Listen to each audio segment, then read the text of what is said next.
Hello, my name's Kevin. I'm the Atypical Cripple. I'm with. Sardine. And how you been, Sardine? It's been a long week. We're just Really, you gonna pull it away? yeah, because last time you were too loud. Oh, that's right. Um, Okay. it's just been a long week getting stuff ready for the For the what? nuptials, Yes, for the wedding. get me to the church on Yeah, time. All right. Well, I'm glad things are moving along there.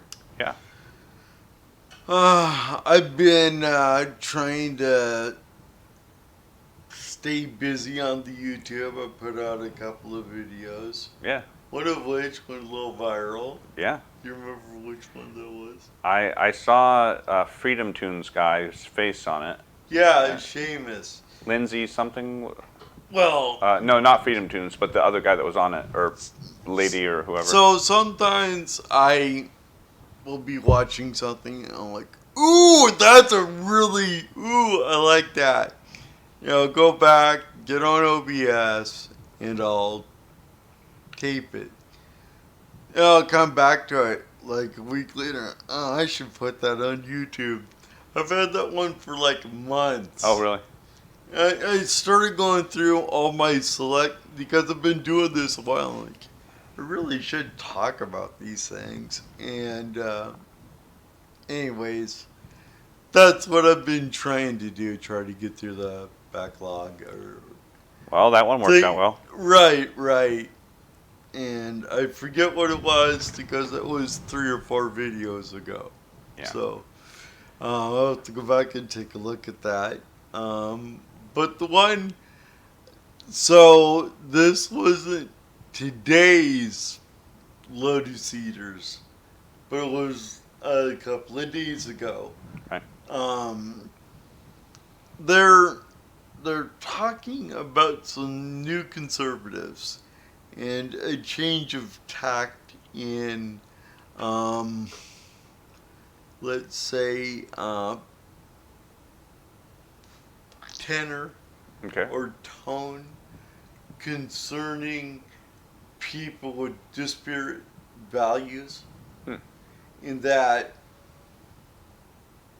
the revolutionaries are not interested in reformation of our current system. Right. They want total victory Over. over the other side, Right. to bring in something new, something that when you ask these people, can you explain to me what you're trying to do? They use a lot of, well, it's gonna be awesome. It's like, Think French Revolution, not American Revolution. right. And so I think what we're seeing here in Britain, but it's part of the greater Anglosphere. And one of the things we have to recognize is that we have common language and common culture with more than one country. I would include Canada, New Zealand, Australia, South Africa, maybe even India to a certain extent, and the United States as a part of the Anglosphere. And we're all getting slammed by the same racial earth worship, LGBT, whatever you want to call it, wokeism. And we have to understand that when we have enemies, we can't treat them like brothers. We can't hate them. As a Christian, I want to love them. But when I have somebody that wants to kill me or see me with with see me suffering, I can't just, oh, hey, brother, oh, come on over, Well, stab me a little bit. I think part of biblical love involves truth and righteousness. I would agree with that. Loving the good requires hating the evil, Mm. but if you have somebody who wants to destroy you or wants to do some evil deed, Right. it's not loving to enable that. It's loving to try to prevent them from committing that evil deed. But do you not see in a lot of our, let's say, I'm agreeing with you in what I'm saying. yeah, well, that's why I'm trying to, I know you're agreeing with me, but are we doing that as a church? No, maybe so. Right. That's what I'm trying to say. Are we adhering to standards?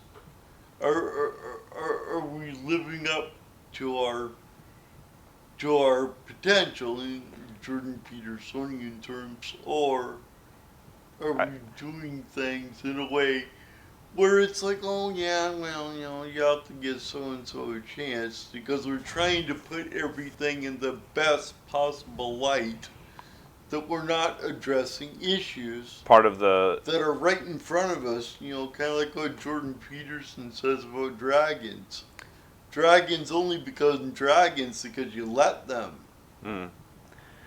part of the truth-loving aspect of love, the truth aspect of love is you have to be aware of what the actual situation is to evaluate it, Right. and to do what's actually best or loving for a person. You have to understand them a little bit better than whatever your assumptions about them might be. You can't project your own. Remember, Assumptions and worldview and Well, everything. remember we did 2 videos on me, trying to find a me. Right. And I downed one, and in that I got pretty hard on what group of people? Romantics. Oh, yes. I just love the romantic sarcasm. And so, romantics, they want to look at you with all the potential and all the love and blah. In other words, they're distorting who you are Right. in order for you to respond to who they want you to be. Right. I can't do that on so many levels. It's not genuine love. No. I know there's a lot of people out there that are like, how do you distinguish? And it's hard. Mm-hmm. Well, But Bible on has the some other things. hand, there are people out there that use this as a tactic.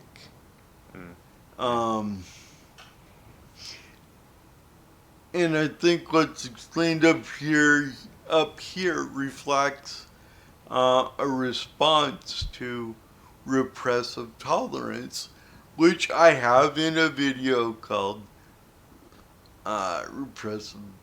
I think it was repressive tolerance. Stop the naivete. Oh, okay.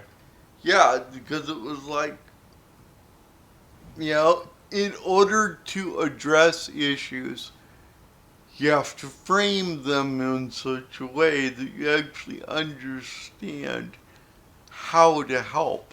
Right. And this goes into my village idea, Mm-hmm. which I've been working on behind the scenes a little more this week. So Nice. anyway, we're going to go over the video. I'll have Sardine comment as we go, and I'll just let you stop and start as you see fit. All right. Sounds good. Hopefully. There you go, Lotus Eaters. I love you guys. Please give them your love All right. by subscribing to their podcast. Please don't censor me. Fair use, guys. Fair use. Grimes has managed to gather around 100 young conservatives, about 19% of 18 to 24-year-olds, they write, voted Tory at the last election, to network and to listen to Nigel Farage, Steve Baker, and Daniel Hannan. The outlines of a new conservatism, despairing and angry, Yep. can be glimpsed here. I was like, okay, good work. The people getting together to figure out how we solve the crap. I know some of the attendees to this and some of the people that will ask the questions that are mentioned in here. And I was talking to them offline, and we all just said we have utter unmitigated contempt for the things that they have done to us as a country. You've impoverished us. You've removed our ability for social mobility. And so we're not going to be polite to you. We're just going to rip you a new one whenever we see you. Well, it's understandable that Nigel Farage will be popular from that because well, he's the guy who's proposing how to solve that, not part of the movement that has done it. And you also have Daniel Hannan, who was in the EU Parliament. Yes, so he wasn't directly, but he's become a boilerplate libertarian. And I say this as someone I believe he was on our directors board for the charity non-profit we were running, and he is very sensible in innovation. He brought the proof that the Wuhan lab leaked COVID to the Parliamentary Scientific Committee, but he is a boilerplate Thatcherite, and that's not what people want now. Sure, I didn't want to go into like his whole history, but No, it's just like sorry. he's once removed, and you got Steve Baker, who's an MP Yeah. in the government that's caused the problems. And it's Yeah. like, yeah, okay, so one person's not going to be popular. They are not yet a movement like the National Conservatives or the New Right in America, though through their frank apocalypse, stridency, and a sanitarized sense of embattlement, they are heavily influenced by both. I was like, yeah, well, who can blame them? We've been talking to them because literally some of them went to CPAC out in Hungary and spoke to people on the New Right, and they were like, right, But it's So not you're about doing something. influence from America. They're like, this person's trying to phrase it in that yeah, sense. It's as like, if we don't have our own minds and our own discontents. Well, it's an influence and an interaction with the state of affairs that is Britain, Yes. and coming out of it with the solution that's like, right, well, the old solutions didn't work, so let's try something new. They remain in organisation and physical appearance embryotic. They are trad aesthetics with high Tory Anglicans, young fogies and BNP haircuts, Turning Point UK influencers, Scrutonians and boys who just love Peter Hitchens. It's like, Yeah. okay. Like Hitchens, the young men in this room think that Britain has been abolished. Well, it's a very convincing argument, isn't it? And that the Conservative Party is not conservative at all. Yep. Ambient British culture, whether it is RuPaul's Drag Race or footballers taking the knee, Yeah. bristles with personalities and causes that unsettle them. Like, yeah, 'cause it's not British No. or rightist, No. antithetical. They see wokeness as a virus.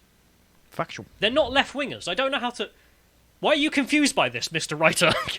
Infecting every aspect of British culture. Well, they're not wrong, are they? No. But every one of those counts. It's like, well, that's the reality. And you're being confused about why do they not like left-wingism? Like, I don't know either. But No. Farage is in trouble with all the right people. His enemies, listed at length, the Today programme, the ESG, corporation tax, Jeremy Hunt, Tory Wets, Westminster generally, and the House of Lords specifically, are their enemies too. I don't think the House of Lords actually are not large fronters. Packed full of Lib Dems. No, I'm talking about some of the lords you can find who are very base. Yes, some very few of them. But They're severely outnumbered. Like they- Claire Fox is in a minority of voices. My point isn't that the House of Lords is based. I'm saying that there are lords in there who are Yeah. incredibly based, and the reason they got in there is either some of them are hereditary, which is still really funny. I just love it, and the ones who are appointed under Thatcher, like some of them are just awesome. Lord Pearson, chat salutes in the chat. Anyway, but he's in trouble with all the right people. He describes listening to Radio 4 as agony. This is conservatism as hay fever. Irritants, lefty spores are everywhere, and they will make you ill, angry, and prickly. Well, yeah, it's called reactionary slightly for a reason, because we're just sort of floating along, living our life peacefully on our own presuppositions, and then suddenly a trans communist wants to come and diddle my child. And Well, yeah, I'm kind of allergic to that, thank you very much. I hate that term, though. I can't stand the term reactionary. Carl's right. It's like, with or without the left in the room. Yes. Okay. I mean, yeah. It's not loving to let a trans rights person go after your kids or something. And that seems to be their theme, is like, hey, we're actually going to react to this woke virus. You're being a reactionary transphobe.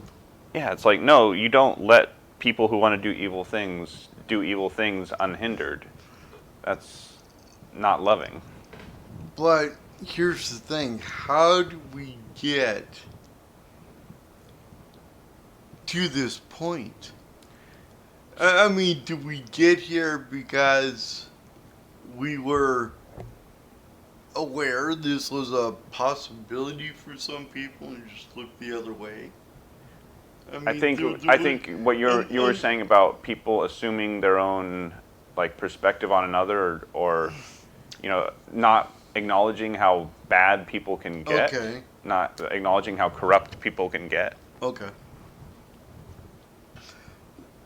Because I think, in a way, it's become impolite to talk about a lot of things. Mm-hmm. In that it's socially enforced by a few people that want to maintain aesthetics that we're not allowed to talk about these things. Hence my channel. Well, Because I do want to talk about these things. I do believe there is an overlap of religious and political mm-hmm. thought that are upstream of society. Yeah. And if we're not, I want to talk about what does it mean to hold the line. Mm. What does it mean to hold the line? And I've talked about my views on common grace. I think common grace is something that we all contribute to in our daily practice, which many of us are pretty good at the common grace game. If it's our individual practice, we're not good is at identifying ideologies and false presuppositions and establishing ways of addressing these things in throwaway comments or things of that nature, not to upset or trigger the other person, but as Frank Turk talks about, leave a rock in someone's shoe. Yes.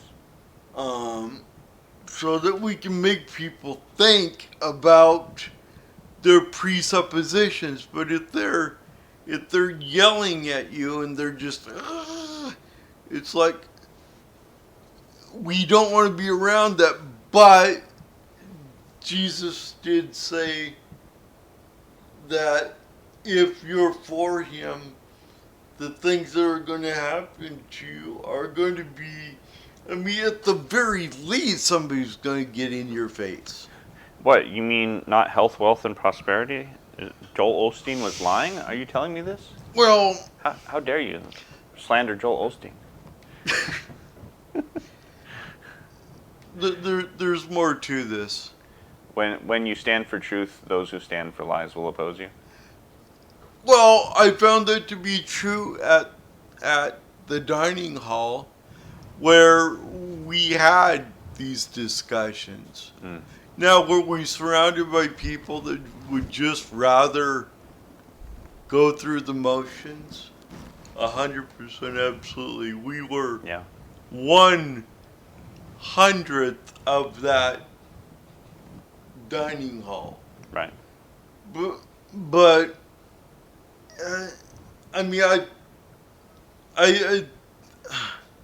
I really don't think the average person wants to be responsible for society. There's a saying, something about like all that it takes for evil to prosper is for good men to do nothing. It's I've seen that to be true in my life. Yeah. If you just want to mind your own business and not take an interest in the state of your society, well, right, it's going to just go downhill. Well, because other people will take an interest who don't have a good worldview or a good goal or whatever. Right, and I think it's incumbent upon people that, this is kind of what frustrates me about Calvinist theology, because you are wired in a way to say you are the fault. It's your fault that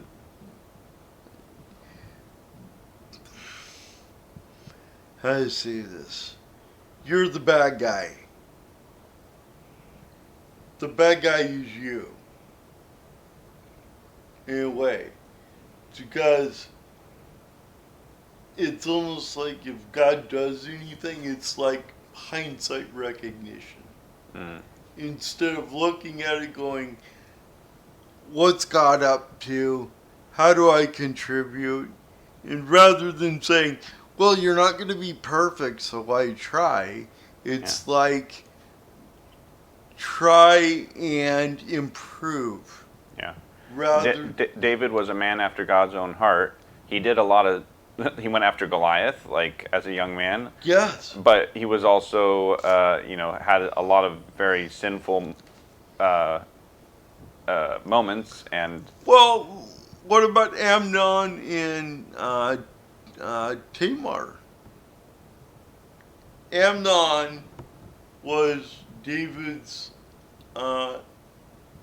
son, oh yes, and Tamar was his half sister. right, And that precipitated Absalom going after Amnon, kicking David off the throne. yep, Chaos ensues because David wasn't willing to deal with the son. right, Oh, it's my son. Well, they're both your kids, dude. yeah. And there's more at stake as well. Yeah, the it's whole like- kingdom. This looks weak. Hmm. So, Yeah, a lot of good examples and bad examples from David's life. well, right. Now we're looking at the U.S. elections. We're sitting around going, "Oh gosh, I hope Russia doesn't nuke us." Why are we not a society like Switzerland that spends it's an armed society Mhm. that like gives tax breaks for prepping? We're not a serious people anymore. No, we're not. It frustrates me all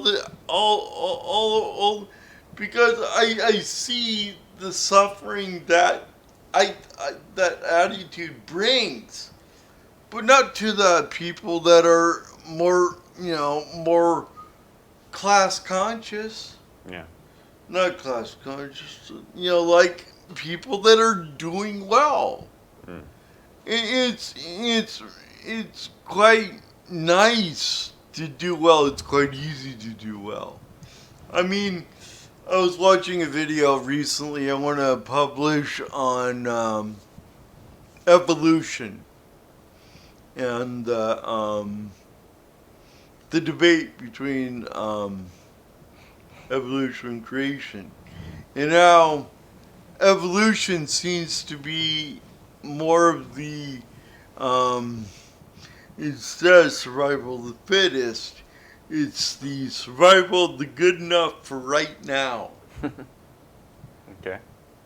Because if things are fat and happy, then there's a decay in this society. And the answer is not let it fall into decay. The answer is go out and do hard things that will benefit more people Right. than yourself. Elon Musk. Oh my maybe? gosh, really, is there a way we can turn this around? Yes. Yeah. Yes. Yeah. There is a way to turn.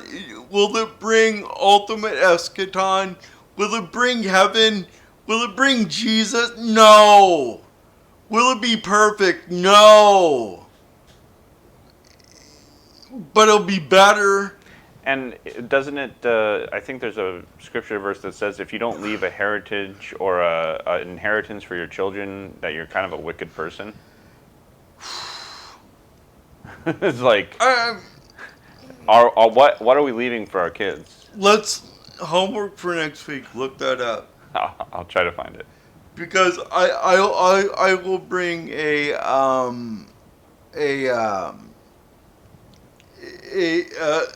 15-second clip of a guy, evolutionary biologist, that says our whole culture is about grandchild maximization.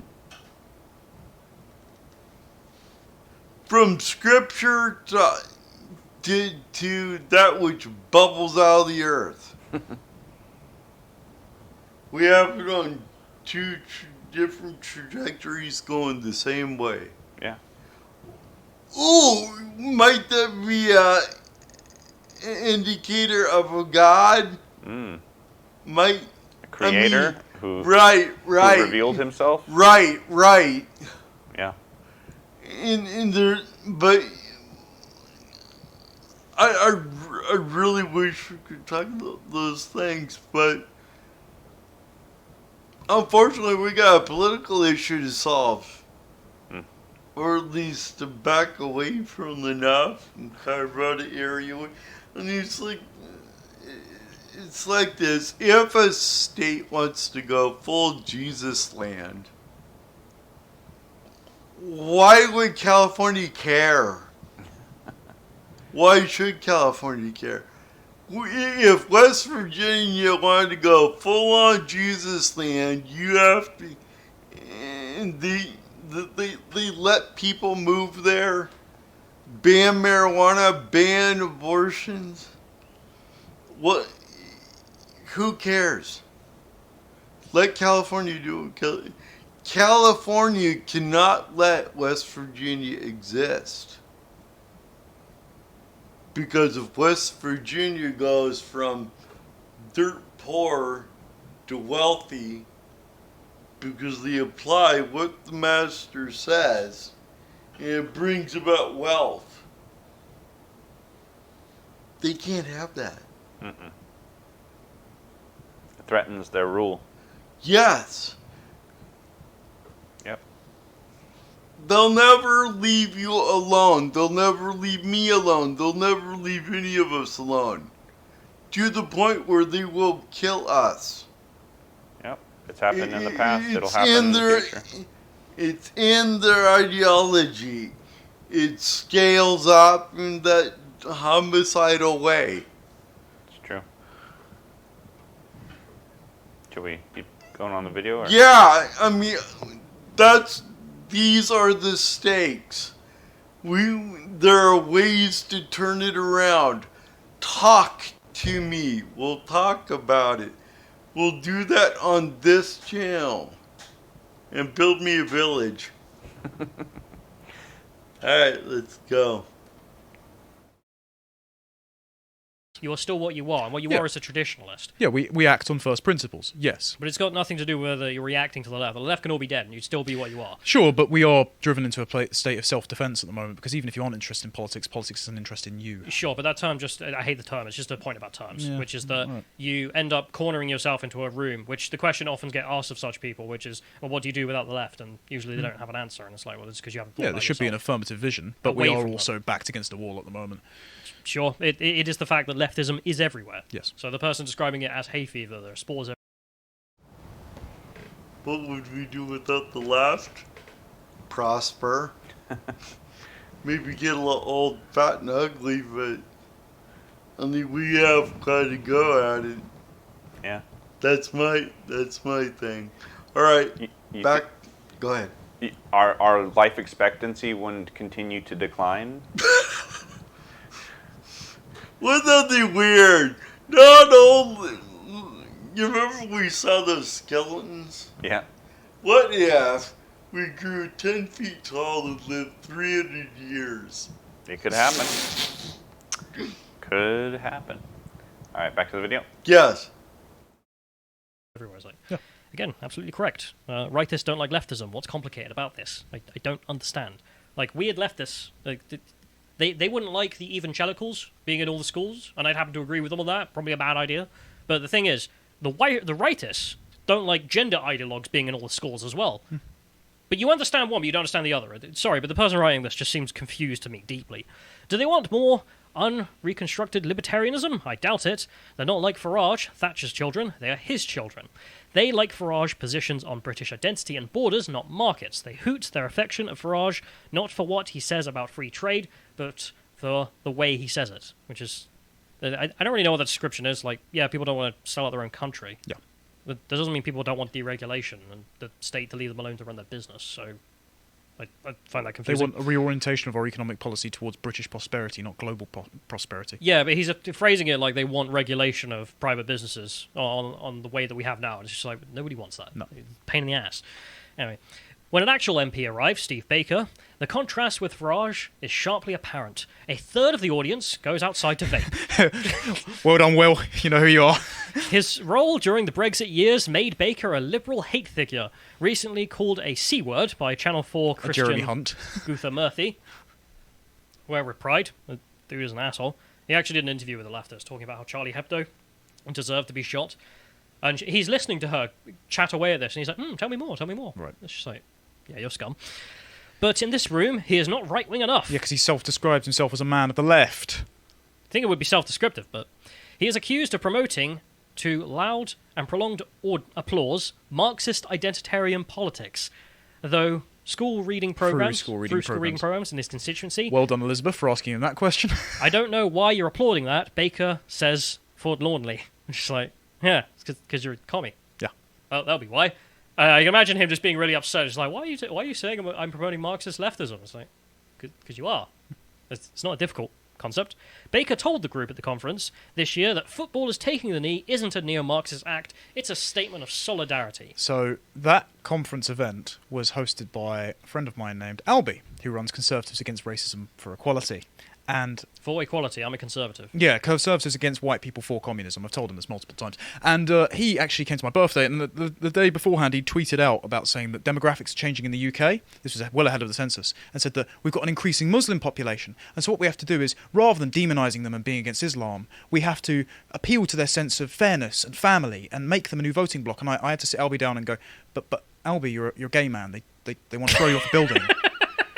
Like, you do realise that in trying to be too conciliatory, you have become amoral to the point of it being suicide. And he has Steve Baker's heir. Lovely guy, but desperately naive. I wish him luck on converting the Taliban. Yeah. Good try. But the thing is, the quote there, the taking the knee is not a neo-Marxist act, it's a statement of solidarity. Well, look at the England team here. This is not a Nazi act, it is a statement of international solidarity and peace, Mr. Baker. Live stream of Barry from Qatar being paid to be out there. Gary Neville commentating. It was a wonderful thing to see. Yeah. Anyway, but it's no, shut up, Steve. Like, this is a Nazi act. It was horrible they did it. And everyone rightly condemned it at the time as well. And you should be, in the time we're living, condemning Marxism. The hell's wrong with you? Anyway, back to the article. Baker says, we have to think about our moral centres. Some of the things I've heard today are dangerous. It doesn't work. The young conservatives are not interested in being nice. They write. Yeah, because you're trying to trans the kids. There is no common ground to have when you are trying to mutilate children. I am not going to sit on the fence and try and calm down the conversation. I'm not going to do as trigonometry tells me to do. I hate you. Like, I'm not going to take his description of because I don't know if he's talking about transing stuff, but we'll take what he said there about taking the knee. So saying that taking the knee is a Marxist act is a dangerous thing to talk about. And it's like, no, Nope. it's reality. It's factual. You can sit there and cry about it. When I find him after his speech, Baker is close to despair. Youth politics, whether on the right or the left, is wreathed with gloom. He understands that young people in Britain have the rawest deal. Yeah, so why not help them? Who's caused it, you imbecile?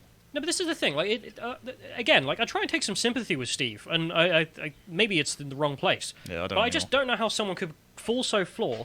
Seems to recognise that something is wrong, and I'm just hoping there's some spark in there that maybe he will click and get it. Because the thing is, like, if I take his word for it, like this author hung around with Steve and has a relationship with him apparently, and there's the thing: if you honestly sit around after that conference and you're like, Jesus Christ, these people are going rough, and they're not looking to me for the future.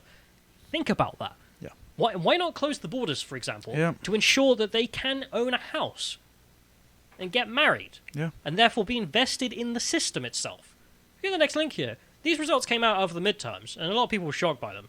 Well, not at the first on the left. It's the marital status for people and how they voted. So married men and married women vote Republican. Whereas if you go to the unmarried, it was unmarried men were basically marginal, and unmarried women voted overwhelmingly with the Dems. And there's the argument in the United States that's going on, which is about abortion. And sure, abortion will be a huge factor in those results. But the bigger point for me, and why this trend is more stark, in my view, is it's those invested in the system who actually want to, make something worth defending and then defend it. Whereas if you give them nothing, like, there's no ability to actually settle down for the youth today because they can't even get a home. What do they care? Yeah. The whole system could collapse. Literally, the most common thing you hear from young people is, I can't wait for the economy to collapse so I can buy a house. I feel like I've been involuntarily politicized, you know? Like, I feel like we're good at this job, but do you sometimes just feel like, I kind of just want to check out and have a family? And we are, again, being backed up against the wall. It's because you have failed on your duty as an MP to make a country worth living in, when we've screamed our concerns at you endlessly, that we're now in this fight criticising you. It's just like, leave me alone. But but that's my thing, is like, if he sincerely thinks, okay, the youth have got a really raw deal and they're telling me to close the borders, it's like, well, yes, Listen. might be a reason for that. Yeah. Like, if you want to give them a good deal, that's part of the problem, is that you can't buy homes in this country because we literally just build them for foreigners. Yeah. Back to the article. So what do you think, man? There's a lot of good points there. Anything? I mean, you're getting married soon. Yep. Does this not have some meaning for you? Yeah, I mean, I see. While we were talking about this earlier, it reminded me of this video from a YouTube channel that does like a lot of police encounters. I think it was like Code Blue or something like that. I see. But they do. I was hoping for Donut Operator. Well, he's covered some of the same videos. Right. But they have a lot out of La Crosse, Wisconsin, I think. Oh. And Donut Operator has also covered these La Crosse. There's kind of a thing, like a black hole or vortex of evil or something coming out of there. Okay. But it's this encampment at a park of all these young adults who, it's like, what are you guys doing? You're just intense, living there. Yes. Apparently waiting for the system to collapse. It's like, you know. Well, if they're trying to prep, they're doing it a bit wrong. You don't start off in the tent. I have a tent. I brought it on the church campout. You saw my tent. Yeah. Yes? Yeah. You had it set up on the back. I am ready for homelessness if I have to. I am not looking forward to it enough to go out in it a lot. Starting the, But they're all just doing drugs and, and right. That's being why crazy and... Right. Well, normally we did kegers growing up, which is like temporary homelessness called camping. But I'm just thinking, like, why don't they... This park where they're at, Yes. there's been multiple videos that I've watched Yeah. where the police are going to this park and responding to it. And, you know, a crowd Yes. will form whenever they're trying to arrest somebody, and then somebody will, you know, try to intervene in the arrest Yes. and all this stuff. It's just like, just clear the park out. Like, get rid of, you know, don't allow people to behind every police have encampments of drug use. Well, behind every police department are certain attorney generals. Oh no, it's not I don't blame the police. The administration of the police probably. Like the police officers themselves are just following their company or their policy. My uncle, thank God he's retired now, but he was a cop for 35 years, I think. It was a long time. And I interned with I volunteered under the police department there, and what I saw was a lot of favoritism.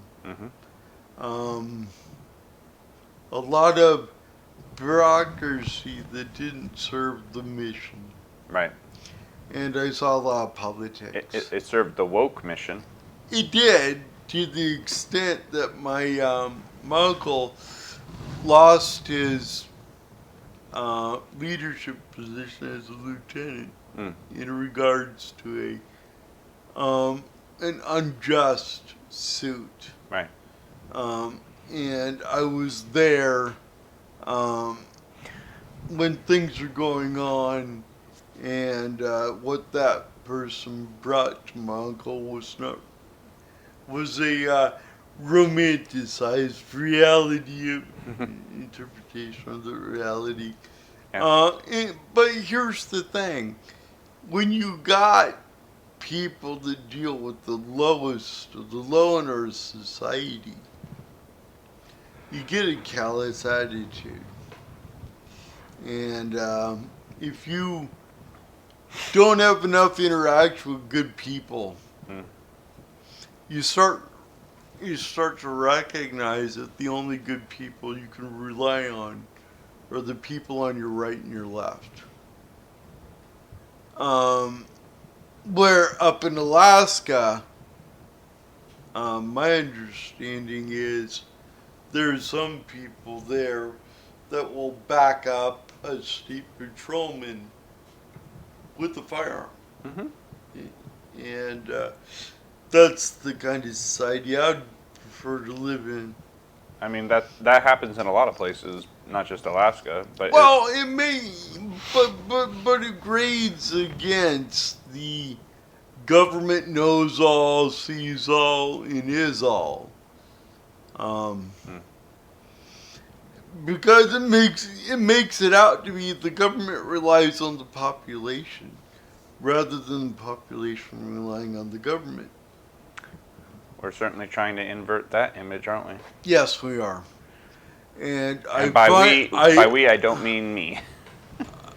I mean Right. the woke virus. Well, it's more than that. There's also a bit of Babylonian and Egyptian mystery cultism going on. Remember that video I showed you where I scared you, young man? Yes. Oh yes. Now, that was a opening ceremony to the Goddard Tunnel. That wasn't. That was for real. Yeah. That was for real. I remember you were so cute. You're like, what about the boobs? And I looked over at you and said, really? You're worried about tranny boobs? It's a dude with boobs. And you were like, oh, that's right. I'm sorry. You remember that? I still don't know what that was, but yeah, we'll go with that. That was the incarnation. Yeah, that was weird. Strangely enough, it wasn't the weirdest or worst thing going on in that whole ceremony. Right. Well, that was on RT, which is Russia Today. I don't know if you can get that video anymore, but you'll find it on my channel. But here's the thing: are we going to look at things like that and go one-off, anomaly? Other things, anomalies. How many anomalies do we have to see before we recognize, and 3 or more anomalies kind of make a pattern? There are driving forces in our world, and we have to have our own driving force. And what I want to say is what I believe. There's bring up the split screen. Bring up my YouTube channel from the outside. Risky business. Look, our mascot, Floyd. Oh, you keep at it, Floyd. Keep at it. You'll lose weight eventually. No, go to me. Yes. Good playlist. Hi. Scroll down. So I got 2 playlists up there. I got the story of the Bible, which is a 7-part series on kind of the, if you will, the superhero arc of the Bible. I'll leave it at that. Hopefully you'll capture some of you people. And then the other one is the Better Christianity, which goes through the critical scholarship for just click on that one and see what the subtitles are. Pause.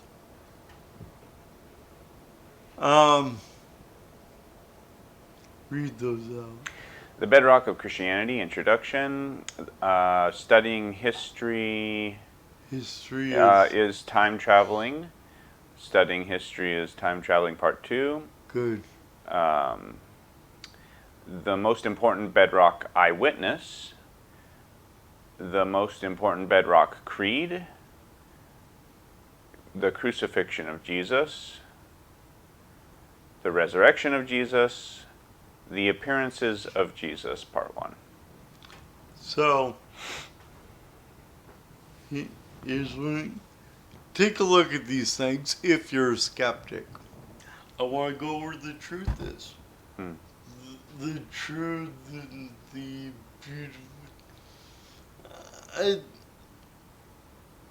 What is it? The true, the beautiful, and the. Good? Yes. These are things that we should all be about. Yeah. And, we shouldn't be scared where these things lead. Yeah. We should only be scared by the fact that if we don't do these things, hell comes with it. Yeah. And I don't want to see us go dark. Yeah. All right. Aren't we good? I think Do you so. have anything to add? No, there's So a lot there. Did I depress you?